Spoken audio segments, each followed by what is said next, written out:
Several years ago, I was prompted by the Lord to focus on understanding my worth and value as a person and as His child. So I decided to make "I am worthy" my statement for that year and to explore where the Lord wanted to take me with this new focus.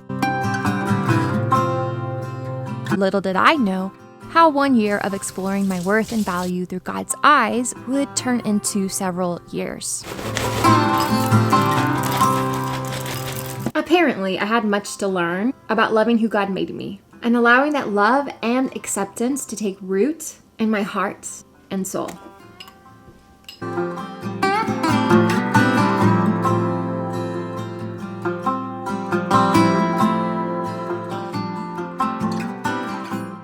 This is a message on loving yourself fully, loving who God made you and what you bring to the world via the gifts and talents He has blessed you with. We will touch on a healthy concept of self-love, not what our culture pushes as such, and learn to distinguish what behaviors reflect either a hatred of ourselves or an embracing of ourselves. I'm not going to share with you just some self-care tips. No, in this video, we are going to go much deeper.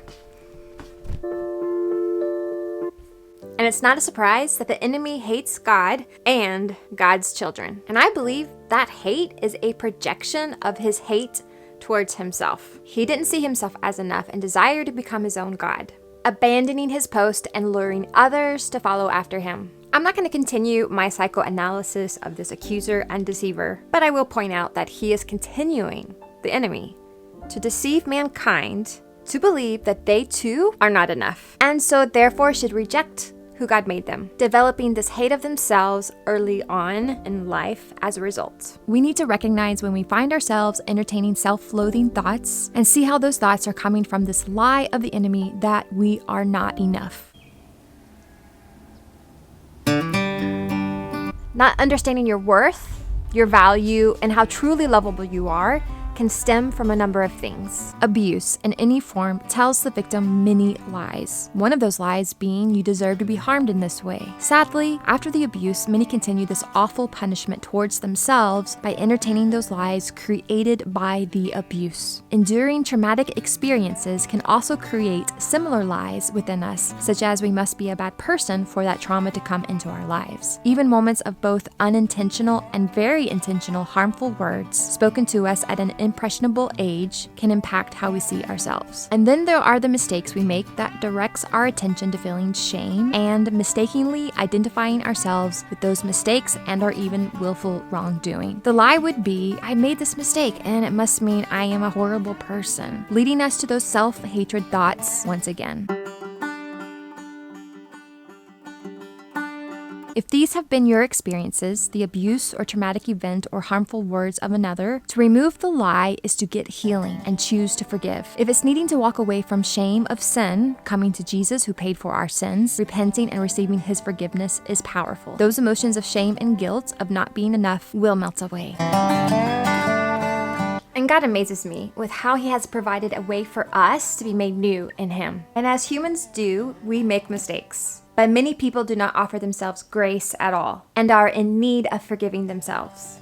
Forgiving ourselves for allowing ourselves to be harmed by others, or for not making the right choice the first time, or for not being strong enough to say no when needed.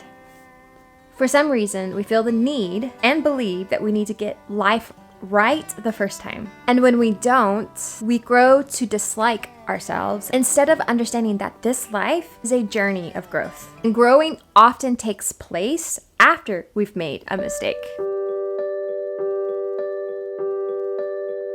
How will you know if you are struggling with accepting and loving yourself? Take note of how you make choices and how you treat others in life. Poor choices that occur consistently in your life are done so out of your belief system and what you believe about yourself. If you believe you are without value and worth, then your choices will reflect that. If you find that you are mistreating someone, I would guess that a lie about yourself is behind your behavior, as well as your unwillingness to love yourself. People who do not love themselves cannot love others well. They will try, but because they are rejecting themselves or a part of themselves, this rejection of themselves will eventually be projected onto someone else. In short, if someone is hateful towards you, it has nothing to do with you at all. They are struggling with themselves. And if you discover you are the one that needs to be more kind and loving, learn to reject the lies you are holding on to about yourself and fully accept and love who you are. When I dove into understanding my own worth and value, God would allow those lies I held on to that were in my subconscious thinking to be triggered by what I was walking through.